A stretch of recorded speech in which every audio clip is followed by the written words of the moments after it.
এখন সাংবিধানিক কমিশন করার জন্য ওনারা বেশ কয়টা অঙ্গকে সাংবিধানিকভাবে আবার কনস্টিটিউশনের প্রতিষ্ঠান হিসেবে নিয়ে আসার জন্য বলেছেন।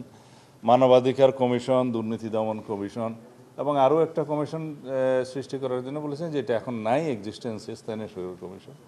তা আমরা বলেছি প্রত্যেকটা কমিশনকে যদি সাংবিধানিকভাবে স্বীকৃতি দিয়ে সংবিধানে অন্তর্ভুক্ত করা হয়, সেটা জটিলতা সৃষ্টি হবে। বিদ্যমান আইন দিয়ে যেভাবে পরিচালিত হচ্ছে সেই প্রতিষ্ঠানগুলো স্ট্যাটিউটরি অর্গান হিসেবে সেইভাবে থাকা উচিত। তারপরও আমরা বলেছি আমরা আরও আলোচনা করব, যদি এটা সাংবিধানিকভাবে আমরা যদি তাদেরকে স্বীকৃতি দিতে পারি সংবিধানে এনে।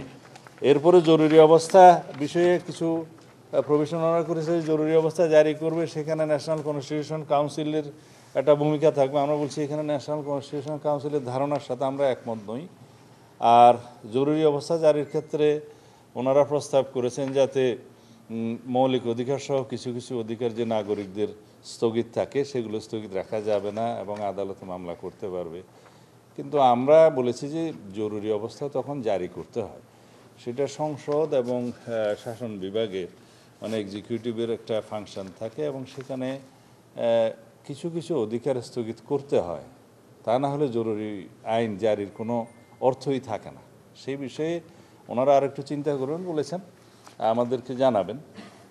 আর প্রজাতন্ত্রের নাগরিকতন্ত্রের সম্পত্তি, এটা তো আসলে হবে প্রজাতন্ত্রের সম্পত্তি, এগুলা রাষ্ট্রের কি কি সম্পদ থাকবে সেটা বর্তমান বিধানে যেভাবে আছে সেইভাবে ওনারা সন্তুষ্ট নয়। এটাকে আরও স্পেসিফাইড করতে চান যে রাষ্ট্রের যেমন গভীর সমুদ্রে প্রযোজ্য অধিকারসমূহ, খনিজ সম্পদ, মূল্যবান সামগ্রী এবং blue economy, exclusive economic zone, এগুলো রিডিফাইন করতে চান। তা আমরা বলেছি এটা আমরা একমত, তবে বিশেষজ্ঞ পর্যায়ে আরও একটু আলোচনা করে যাতে কোনো কিছু বাদ না যায়, আবার অনেক কিছু যেন আমরা অতিরিক্ত ইনক্লুড না করি রাষ্ট্র সম্পত্তিভাবে, সেটা পরীক্ষা করতে হবে, আমরা একমত।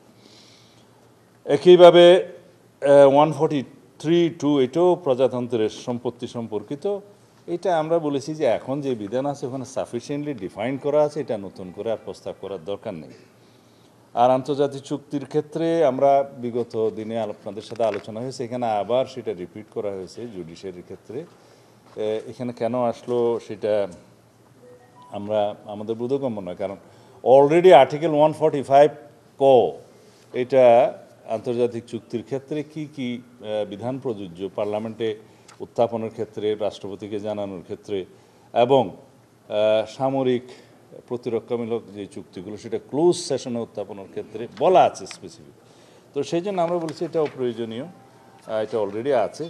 আর রাষ্ট্রের সংজ্ঞার মধ্য থেকে বর্তমানে যে আর্টিকেল 152-তে যে সমস্ত সংজ্ঞার আর্টিকেলটা আছে, সেখানে রাষ্ট্র বলতে সংসদ এবং এক্সিকিউটিভ আর স্ট্যাটিউটরি যে প্রতিষ্ঠানগুলো আছে আর কি, সংবিধিবদ্ধ প্রতিষ্ঠান, এগুলোকে রাষ্ট্র বলা হয়।